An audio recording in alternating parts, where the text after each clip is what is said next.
introduction, and I am one of a number of advisors, and our unit does obviously have a range of services, and you'll hear a little bit about the services that we'll provide, but the main thing is that they complement everything that GSA does, everything that you're hearing about today from the counselling team, from the health team, and any of the other services that you would have heard through this orientation program. So it might sound a little bit like a bit of a repetitive service, however, it is available to you. It's complimentary. It's definitely here to support you throughout your program. So I'm just going to share my presentation and I'll go through everything with you today. Okay, so the campus community, as we've already been highlighting, has got a range of services. It's not just a one service available to you, and we do provide support around housing, financial assistance, wellbeing support, very much like what Sarah Ann was just telling you about, and the Safer Community program. I'll talk you through each one and how that can help you, and also then how do you contact us if you've got questions, our email address, and how to make an appointment with us. So I'll get started. So about housing, our housing service, we can help you with information and advice around finding rental accommodation. Now you may be overseas at the moment, you may be in Melbourne.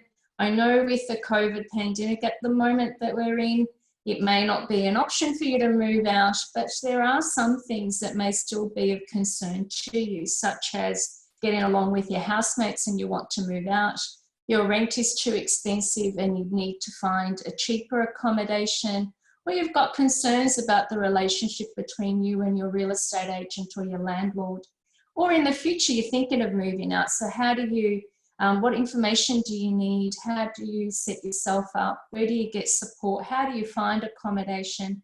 What do you need to consider? We can answer all of those questions for you, and there are lots of resources available on our website as well.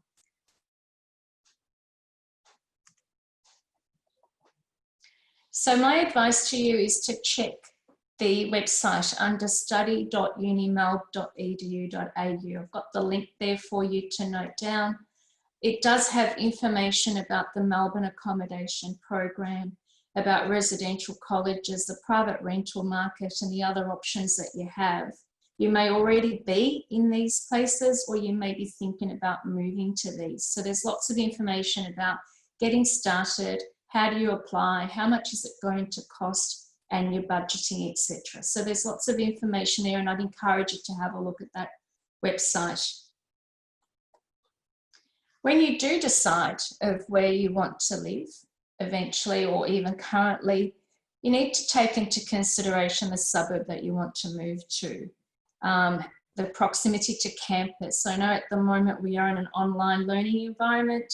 However, further down the track, and hopefully we'll be able to return on campus. So that will be a factor when you're looking into where to live and where you'd like to stay. It depends on the type of accommodation you're interested in living in. And of course, everything comes down to, can you afford to stay in a place such as the Melbourne accommodation program, colleges, or in the private rental market. Some of our useful websites around looking at the cost is under the cost of living summary on our financial aid page, and also having a look at the private rental market and share houses information on the Study UniMelb page as well. Financial aid. We provide support around talking to you about how you're going to fund your study, how are you going to pay your tuition fees, how are you going to afford your rental payments. If you have children, the childcare fees, school fees, learning from home, setting yourself up at home as well for the online learning environment so that you can actively participate in your course, attend those Zoom meetings, those workshops. There's extra family commitments that you have. You may need to share a laptop, share the internet connection, all of those sorts of things. We can help you with financial assistance to enable you to engage with your study fully and also be set up so that you can succeed this semester. We also provide you information about the Australian Government Centrelink payments. There's student payments. I'll talk a little bit more about those in a moment. Centrelink is an Australian government body that supports Australian citizens, some New Zealand citizens and permanent residents who meet, of course, an eligibility criteria. There are student payments that you may be able to access, and also talking to you about how you're going to be meeting the cost of your study ongoing. It's not just about right now, it's about the duration of your course. So to fund your studies, the university offers you interest-free student loans. You can make an application to financial aid to be provided an interest-free student loan. There are maximum amounts of $1,000, or there's others that are up to $5,000. Make an appointment with us. We'll go through those in detail and have a look at what's best for you based on your circumstances. I would encourage you to look at the Scholarships and Bursaries website as well, at the Melbourne Scholarships website. There are a range of scholarships and bursaries that will be open currently or in the future. Particularly one is called Student Grants and Housing Bursary. They are currently closed at the moment, but they will reopen in January. So I'd recommend you put a reminder in your phone to have a look at the Melbourne Scholarships website commencing January to see whether you're eligible for those grants, to make an application. Hopefully you'll be successful. For those of you that do have a young family, do look into the Department of Human Services Childcare Subsidy. It is something that may or may not be relevant to you at the moment, but that's also another source of funding to help you. And also having a look at your budgeting to manage your payments throughout the year, having a clear understanding of how much income do you need and how much do you need to spend and where do you need support to enable you to stay enrolled in your course and engage fully. So Centrelink, one of the most important things that we highlight to postgraduate students is that if you are eligible to apply for Centrelink based on your citizenship, based on your income and meeting other eligibility criteria, not all postgraduate courses are eligible to receive a payment from Centrelink. So highly recommend you look at what we call the determination. On the financial aid website, there is a link there for approved Centrelink courses. The determination lists all postgraduate courses that have been approved Australia-wide. And so it's not just about Melbourne University. So have a look for your course. If it's listed in that determination, then I would encourage you to have a look at the Centrelink website to see whether you're eligible to receive a student payment. And a student payment can be youth allowance, can be Austudy, App Study, a job seeker for part-time students, and a disability support pension as well. So look into that thoroughly now. Make a decision about whether your course is eligible or not. If you need assistance, please make an appointment with us and we will talk you through the process and help you navigate the Centrelink website and what information you need to make an application. Wellbeing, very much similar to what Sarah Ann was talking to you about earlier. It is a service that we provide to assist students who need advice and support around settling into a new environment. This is a completely different world for a student. You know, a lot of the time we have preconceived ideas of, you know, enrolling in a course, coming on campus, making friends, attending lectures, workshops, doing research, you know, the daily or weekly contact with our supervisors and a whole range of things. In this current environment, what I would encourage you to do is to try to replicate that in an online virtual world. And on the university website, there is a link to what's called Campus Community, and it gives you tips around how to stay engaged with the university, with your cohort of students as well. GSA is a great resource for you to utilise. get connected, and they'll be able to direct you to different services that are available to the university, to you as a student, and even externally to the university, as Sarah Ann was highlighting as well. So pretty much the same sort of support.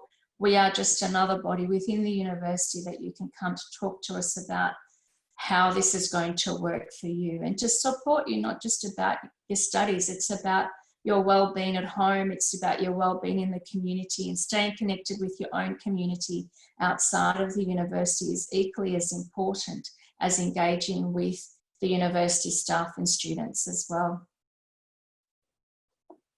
So the Safer Community program is a program that sits within the campus community team.